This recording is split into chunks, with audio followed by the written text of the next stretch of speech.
Hello guys, तो चलो start करते हैं अपने नेक्स्ट वीडियो को हम लोग, है ना। और लास्ट वीडियो में हम इस वीडियो में हम लोग बहुत सारे क्वेश्चन देखेंगे। लास्ट वीडियो में उन्होंने बहुत सारे क्वेश्चंस देखे हैं। और देखो, अभी हम लोग प्लेयोट्रॉपी देख रहे हैं। पिछले वीडियो में हम लोगों ने पॉलीजेनिक इनहेरिटेंस देखा था। मैंने पहले भी कहा है कि जो सप्लीमेंट्री मटेरियल था पहले एनसीईआरटी के लास्ट में, अब उसको अंदर की ओर इंक्लूड कर दिया गया है। तो इसलिए हम लोग को प्लेयोट्रॉपी अब यहाँ देखने को मिल रहा है। फिर हम लोग थैलासीमिया को भी हम लोग अंदर ही देखेंगे, ठीक है ना। सप्लीमेंट्री मटेरियल अब कुछ है ही नहीं एनसीईआरटी में। कुछ सालों बाद फिर से कुछ सप्लीमेंट्री मटेरियल ऐड हो जाएंगे और फिर उनको वापस से फिर कुछ सालों बाद अंदर कर दिया जाएगा, ठीक है ना। तो दिस इज हाउ, मतलब कि इस तरह से हमारा एनसीईआरटी आगे बढ़ता है। प्लेयोट्रॉपी क्या होता है उसका हम देख रहे हैं। पिछले वीडियो में हमने पॉलीजेनिक इनहेरिटेंस देखा था। इसका मतलब एक कैरेक्टर है, उसको कंट्रोल करने के लिए कई सारे जीन्स हैं, ठीक है ना। कई सारे जीन्स हैं एक कैरेक्टर को कंट्रोल करने के लिए। यहाँ क्या है कि एक जीन है लेकिन कई सारे कैरेक्टर्स हैं जो कि वो कंट्रोल कर रहा है, ठीक है ना। प्लेयोट्रॉपी मतलब ये होता है। We have so far seen the effect of a gene on a single phenotype. हम लोगों ने अभी तक देख लिया है कि एक जीन का एक फिनोटाइप या फिर एक ट्रेट पर क्या असर होता है। There are however instances where a single gene exhibit multiple phenotype expression.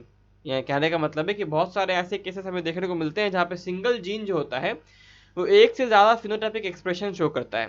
ऐसे जीन को हम लोग प्लियोट्रोपिक जीन कहते हैं। The underlying mechanism of pleiotropy in most cases is the effect of a gene on the metabolic pathways which contribute towards different phenotypes. कहने का मतलब क्या हुआ कि ये जो प्लियोट्रॉपी ऐसे इसीलिए शो होता है। देखो, फिनोटाइप्स मतलब क्या होता है कि हम लोग को फिनोटिपिकली दिखाई दे रहा है, हम लोग को बाहर से मतलब लग रहा है देखने में कि ऐसा हो रहा होगा कुछ अंदर। लेकिन क्या ये जरूरी है कि हर फिनोटाइप के लिए एक प्रोटीन बनना इंपॉर्टेंट है? नहीं। कई बार ऐसा हो सकता है कि एक जीन जो है वो एक ही प्रोटीन को कोड कर रहा है, लेकिन ये प्रोटीन चूंकि अलग अलग मेटाबॉलिक पाथवे में इस्तेमाल होता है, और अगर ये प्रोटीन कोड नहीं होगा या फिर ये प्रोटीन अलग ढंग का कोड हो जाए, इसका जो शेप है उस शेप से थोड़ा सा अलग ढंग का कोड हो जाए, अगर ये अलग ढंग का इसका शेप हो जाए, तो ये जब भी मेटाबॉलिक पाथवे में इंटरेक्ट करेगा अलग अलग, तो वो अलग अलग ढंग के रिजल्ट्स को शो करेगा। ऑब्वियस सी बात है। तो इसीलिए कहा जा रहा है यहाँ पे कुछ ऐसे जीन्स हैं जो ऐसे प्रोटीन को कोड करते हैं जो कि अलग अलग मेटाबॉलिक पाथवे में काम आते हैं, और इसी कारण से वो अलग अलग हमें फिनोटाइप देते हैं। As example of this is disease phenylketonuria. तो phenylketonuria is example of pleiotropy. This is a very major statement, ध्यान रखने वाली बात है इसे, ठीक है ना। क्योंकि फिनाइल कीटोन्यूरिया को हम लोग अलग से भी पढ़ेंगे डिजीज के रूप में, है ना। विच अकर्स इन ह्यूमन, जो कि ह्यूमंस में होता है। ये डिजीज कैसे होता है?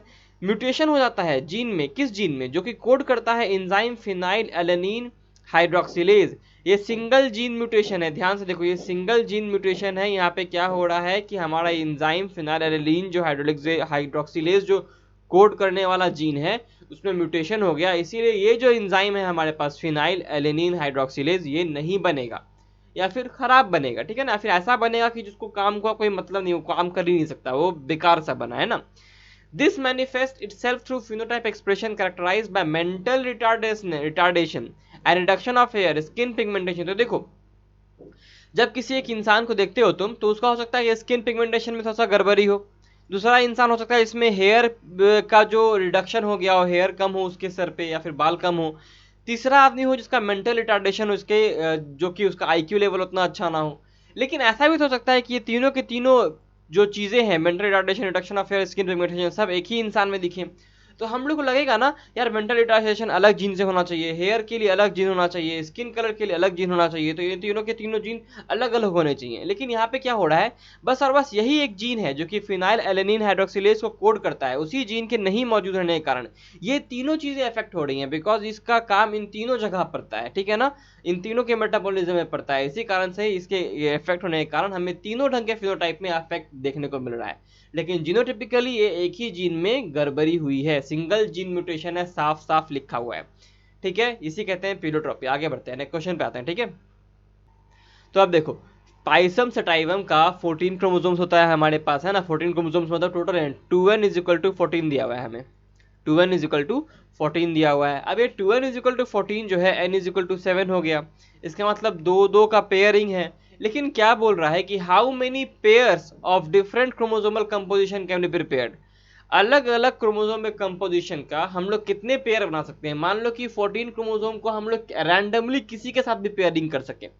मान लो ये क्रोमोसोम है नंबर 1 वाला पेयर किसके साथ है, और ये नंबर 1 वाला क्रोमोसोम है। नंबर 12 वाला क्रोमोसोम मेरे पास जो है, नंबर 12 वाला क्रोमोसोम जो है, यहाँ पे दो क्रोमोसोम जो है मैं इसको इसके साथ भी पेयर कर सकता हूँ, इसको इसके साथ भी पेयर कर सकता हूँ, इस वाले को इसके साथ भी पेयर कर सकता हूँ, और इस वाले को इसके साथ भी पेयर कर सकता हूँ। तो देखो मैंने यहाँ पे मैंने कितने पेयर बना दिए, मैंने 4 पेयर बना दिए, इसके साथ इसको, इसके साथ इसको, इसके साथ इसको, है ना, 4 पेयर बन गया ना। तो कहने की कितना पेयर बना है, 2 का पेयर बनाना है। और कितने मेरे पास क्रोमोसोम्स थे यहाँ पे बताओ, कितने क्रोमोसोम्स थे मेरे पास, 2 के पेयर में बनाने थे, है ना। तो कितना हो गया मेरे पास, ये टोटल कितने आ गए मेरे पास ग्रुप्स, 4 ग्रुप्स आ गए। तो यही करना रहता है हमें, कितने का ग्रुप बनाना है, तो 2 का ग्रुप बनाना है, बिकॉज पेयर लिखा हुआ है। अगर यहाँ पे 3 का ग्रुप बनाने के लिए लिखता तो नीचे 3 आता, 4 का ग्रुप होता है नीचे 4 लिखाता, लेकिन हमें कितने का ग्रुप बनाना है, 2 का ग्रुप बनाना है, बिकॉज हमें पेयर है, इसलिए नीचे लिखाएगा 2। अब अगर हम लोग 2 का पेयर बनाएंगे तो हमारे पास कितना सारा क्रोमोसोम बचेगा, 14 है ना, तो 2 से डिवाइड करो कितना बचेगा, 7 हो जाएगा ना। तो इसका मतलब ऊपर लिखाएगा 7, तो 2 के पावर 7 पे आना चाहिए आंसर, ठीक है ना। ये समझ में आया कि नहीं, कितने ग्रुप बन जाएंगे अगर उसको तुम लोग मल्टीप्लाई करके देख लो, तो 2 × 2 ये होता है, कितना हो जाता है ये बताओ, 8 होता है, और 8 × 8 64 होता है, और 64 × 2 यानी होता है ये 128 ग्रुप्स हमें देखने को मिलेंगे अगर हम लोग अलग अलग करके करेंगे तो। ये क्वेश्चन बहुत इंपॉर्टेंट है, बिकॉज इसमें ऑप्शन ए बहुत इंपॉर्टेंट है, ठीक है ना। क्या बोल रहा है, इज इनकरेक्टली पेयर्ड, और इनकरेक्टली पेयर्ड कौन सा है, देखो 2n - 2 यानी कि दोनों पेयर ऑफ क्रोमोसोम्स को हम लोग ने हटा दिया। तो वो वाला जो क्रोमोसोम, जो एक पेयर वाला क्रोमोसोम था, वो पूरा का पूरा ही पेयर गायब है। अगर पूरा का पूरा पेयर ही गायब है, उसको नलीजोमिक कहेंगे। तो क्या कहेंगे हम लोग, नलीजोमिक कहेंगे, ठीक है ना। अब उसको क्या कहेंगे, 2n - 2 को नलीजोमिक कहेंगे। न्यूक्लियोइड प्रोकैरियोट्स में होता है, उसमें कोई न्यूक्लियस नहीं होता, उसके जेनेटिक मटेरियल को न्यूक्लियोइड कहते हैं। प्यूरिटिन क्रोमोसोम ड्रोसोफिला में मिलता है, सलाइवरी ग्लैंड में देखा है हम लोग ने, जाइंट क्रोमोसोम कहते हैं। ट्राइजोमी डाउन सिंड्रोम है, बिकॉज सही बात है, क्योंकि हम लोग यहाँ पे देखते हैं ट्राइजोमी, एक क्रोमोसोम का 3 कॉपी हमें देखने को मिलता है। हालांकि हर क्रोमोसोम के 2 कॉपी होने चाहिए किसी भी एक सेल में, उसमें 3 कॉपी देखने को मिलता है कि नहीं। आते हैं हम लोग स्राई जीन पे। स्राई जीन क्या होता है, देखो क्राइडू कैट सिंड्रोम होता है, उसमें हम लोग के पास एक क्राई जीन होता है, ठीक है ना। वो क्राई जीन होता है, हम लोग के पास 5p आर्म वहां पे गायब हो जाता है। 5p आर्म मतलब क्या हुआ कि 5th क्रोमोसोम पे शॉर्ट आर्म को p कहते हैं, लॉन्ग आर्म को q कहते हैं, याद रखिएगा। तो 5p आर्म का डिलीशन हो जाता है वहां पे, यानी कि 5th क्रोमोसोम के शॉर्ट आर्म का डिलीशन होता है। तो क्राइडू कैट सिंड्रोम होता है, जिसमें बच्चे की रोने की आवाज बिल्ली के रोने की आवाज की तरह लगती है, उसका एक इंडिकेशन है। स्राई जीन क्या है, स्राई जीन मतलब क्या होता है, देखो जब भी हम लोग एस छोटा आर छोटा वाई लिखेंगे, तो ये हम लोग लिखते हैं किसके लिए, मैमल्स के लिए। और S capital R capital Y अगर लिखते हैं, तो ये हम लोग ह्यूमंस के लिए लिखते हैं। इसका फुल फॉर्म क्या है, sex determining region Y. Sex determining ये एक वर्ड है, ठीक है ना। फिर दूसरा वर्ड है रीजियन, और तीसरा वर्ड है वाई। और इससे पता चलता है कि ये वाई क्रोमोसोम पे होता है। ये किस काम में आता है, तो ये काम आता है, ये वो क्रोमोसोम है वाई क्रोमोसोम के ऊपर, ये वो जीन जो कि मेल फिनोटाइप्स को बनाता है, जैसे कि टेस्टिस। अगर ये जीन नहीं मौजूद रहेगा तो टेस्टिस बनेगा ही नहीं, फिनोटिपिकली हमें दिखाई नहीं देगा। भले अंदर बॉडी के अंदर क्रोमोसोम्स रहेंगे, लेकिन वो फिनोटिपिकली हमें दिखाई नहीं देगा। इसीलिए जब भी स्राई जीन हमारे बॉडी में, किसी भी ह्यूमन के बॉडी में, मेल के यानी कि मेल के बॉडी में अगर एब्सेंट रहता है ये स्राई जीन, तो क्या होता है, वो लगता हमें ऊपर से देखने में फीमेल है, लेकिन अंदर जेनेटिकली वो होता है XY। तो XY फीमेल हमें देखने को मिलता है स्राई जीन अगर एब्सेंट रहता है। तो बहुत इंपॉर्टेंट क्वेश्चन था ये, ठीक है। आंसर वही होगा, एक्स क्रोमोसोम पे नहीं, वाई क्रोमोसोम पे होता है। जीन कंट्रोल्स, जीन क्या कंट्रोल करते हैं ये बताना है, जीन क्या कंट्रोल करते हैं ये हमें यहाँ पे बताना है। जल्दी बताओ क्या कंट्रोल करते हैं।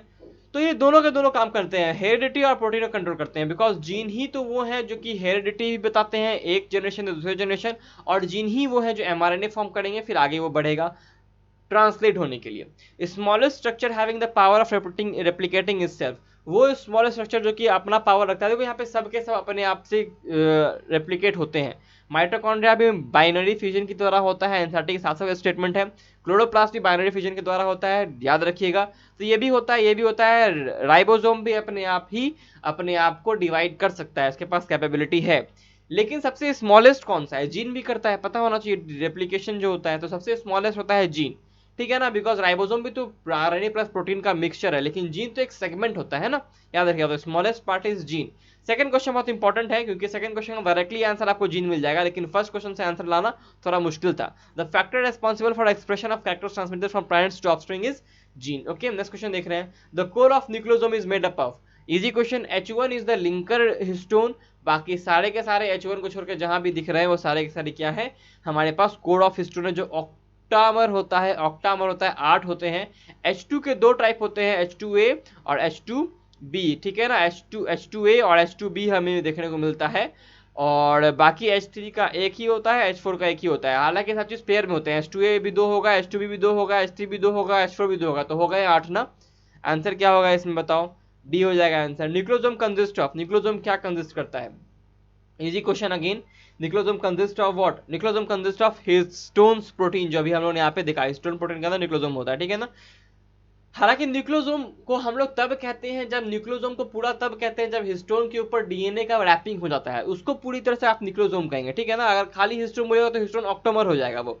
तो एक्चुअली में यहाँ पे वो करना मुश्किल होगा कि जीन नहीं करता वो एक्चुअली में क्या करता है? डीएनए करता है। इसीलिए मोस्ट अप्रोप्रिएट आंसर यहाँ पे हिस्टोन हो रहा है। कंफ्यूज नहीं होना, आप लोग आंसर नहीं बोलेगा सर जीन होना चाहिए, क्योंकि न्यूक्लियोसोम के अंदर पूछा जा रहा है, और न्यूक्लियोसोम हम लोग तभी यूज करते हैं जनरली, ये ध्यान रखना कि जब हिस्टोन के ऊपर डीएनए आता है ना, तब उस दोनों हिस्टोन प्लस जीन डीएनए को मिला के हम लोग न्यूक्लियोसोम कहते हैं। लेकिन यहाँ पे डीएनए लिखा हुआ नहीं किसी ऑप्शन में, इसीलिए हिस्टोन मानना पड़ रहा है, वरना जीन तो आंसर होगा नहीं, ठीक है ना, क्योंकि जीन स्पेसिफाई कर रहा है डीएनए के सिर्फ सेगमेंट को, प्योरली वो डीएनए नहीं बोल रहा, इसी कारण से हम लोग हिस्टोन का आंसर लगा रहे हैं। ओके, बिकॉज ये ध्यान रखिएगा, तो कभी कभी समझना थोड़ा मुश्किल हो जाता है आप लोग के लिए। एक जगह और एक लिंकेज वाला क्वेश्चन आया था जिसपे मुझे कमेंट आया, तो मैंने बताया कि कई बार थोड़ा सा प्रॉब्लम होता है, लेकिन इस प्रॉब्लम को सॉल्व करना मेरा ही काम है। उस क्वेश्चन के लिए सॉरी कि मैंने नहीं किया। हिस्टोन प्लस डीएनए होता है न्यूक्लियोसोम। अगर डीएनए कहीं ऑप्शन में नहीं है तो हिस्टोन ही आंसर होगा, डायरेक्टली याद रखना है, ठीक है ना। डीएनए का पार्ट होता है जीन, आई नो, लेकिन हाँ डीएनए आंसर रहेगा, तभी डीएनए आंसर होता। Structure element of chromatin, structure element क्या होता है क्रोमैटिन का, ये बताना है। आंसर क्या हो जाएगा? न्यूक्लियोसोम होता है, nucleosome is structure element of chromatin, because nucleosome से जुड़ के ही बनता है क्या? क्रोमैटिन। ओके, अगर ये जो ठक ठक की आवाज आ रही है उसके लिए सॉरी, ठीक है ना। आगे बढ़ते हैं। The salivary glands chromosome in dipterian larva, देखो ये क्वेश्चन मैंने बोला था पिछले या उसके पिछले वीडियो में कि आएगा आप लोगों को।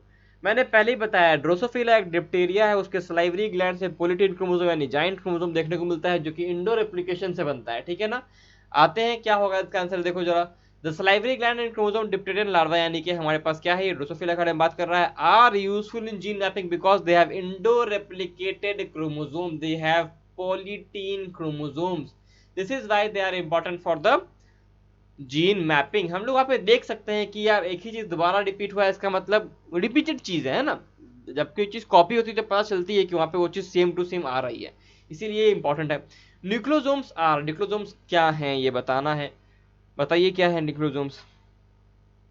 Nucleosomes are units of chromosome, पहला ऑप्शन फिर देखिए गड़बड़ाना नहीं है, मोस्ट अप्रोप्रिएट लगाना है आपको। न्यूक्लियोसोम्स मिलकर के क्रोमैटिन मटेरियल बनाएंगे, क्रोमैटिन मटेरियल बनकर के वो क्रोमोसोम्स बनाएंगे, ठीक है ना। तो न्यूक्लियोसोम जो होते हैं वो क्रोमोसोम के यूनिट है, ठीक है ना, स्ट्रक्चरल यूनिट है। क्योंकि ये जो हिस्टोन ऑक्टोमर यहाँ पे आपको दिखाई देता है, इसके चारों तरफ डीएनए रहता है, फिर एक हिस्टोन ऑक्टोमर आपको यहाँ पे दिखाई देता है, फिर चारों तरफ डीएनए रहता है, फिर एक और आपको यहाँ पे क्या बोलते हैं हिस्टोन ऑक्टोमर दिखाई देता है, फिर इसके चारों तरफ डीएनए रहता है। तो ये सब चीज कॉम्पैक्शन स्ट्रक्चर होने के बाद फिर सोलेनॉइड बनाएगा, सोलेनॉइड बनाने के बाद फिर क्रोमोसोम्स बनाएगा। तो ध्यान रखना है आप लोग को, ये यूनिट ऑफ क्रोमोसोम है ना कि डीएनए।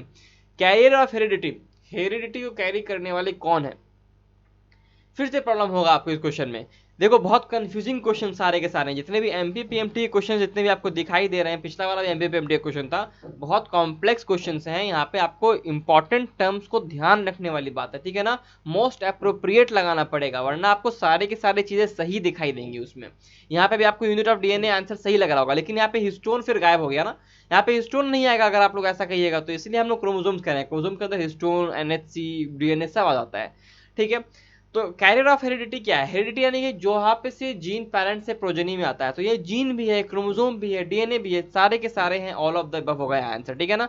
पीछे के साउंड के लिए सॉरी, कंस्ट्रक्शन चल रहा है, लेकिन वीडियोस तो आना जरूरी है, तो इसी कारण से उसे इग्नोर कीजिएगा। तब तक के लिए अगले वीडियो में मिलेंगे। Till then study smart, work hard and stay healthy guys.